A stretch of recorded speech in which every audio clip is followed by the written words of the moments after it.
Harlem back in the 80s was a terrible place. Drugs flooded the streets, people were poor, people were dying, people were also getting rich, making a name for themselves in the streets. And one of the most well-known ones of them all is Alpo Martinez. Alpo started selling drugs at the age of 13 in East Harlem, and later down the road would become one of the biggest kingpins out of New York. When him, Rich Porter, and AZ got together, these guys would go on to take over the drug game in Harlem. AZ even said that he gave Alpo a drug spot that was making him $80,000 a week.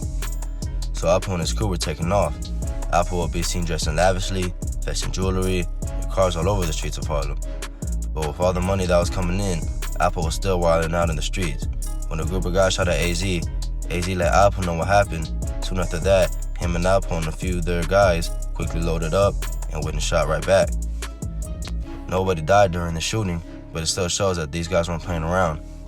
Early on, AZ had learned that Alpo was a wild individual who would see what guys' girlfriends, let the whole city know that he had did it, and even beat a guy in front of a restaurant and threw him in the back of a garbage truck. Not much is known about Alpo's life in Harlem, but we do know that he was feared by many in the city. He also killed a well-known Brooklyn drug dealer named Dementio after he heard Dementio was sleeping with his wife. But that all came crashing down after the night he killed his right-hand man, Rich Porter. After Rich had lied to him about some prices of some bricks, Alpo detailed meeting with Rich Porter. Rich got in his van, Alpo locked the doors, took off, and quickly made Rich comfortable by saying, "Hey Rich, where did you get that coat? That shit was good." Rich told him he had got it from his connect, but Alpo said he knew he was lying.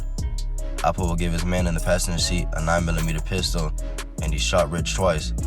Alpo would continue to keep driving until he made it to a remote spot to dump the body. But as they were taking the body out, Rich made a sound, showing signs of life. But soon after that, Alpo would grab a gun and shoot Rich Porter in the head.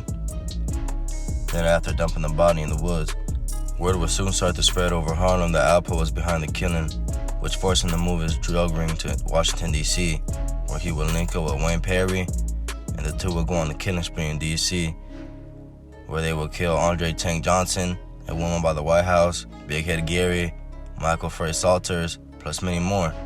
But Alpo's long life of crime would finally come to an end on November 7th, 1991, when he was arrested in Washington, D.C., and charged with 14 counts of murder.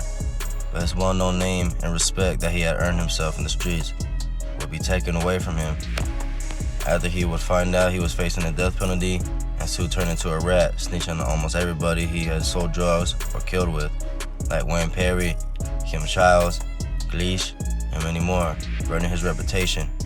Because no matter what you did in the streets, once you rat, you're no longer respected. So Alpo will be released to the streets again, only getting a sentence of 35 years, and have to get a whole new identity when he was released. Alpo could be seen back on the streets of Harlem, walking freely like nothing happened.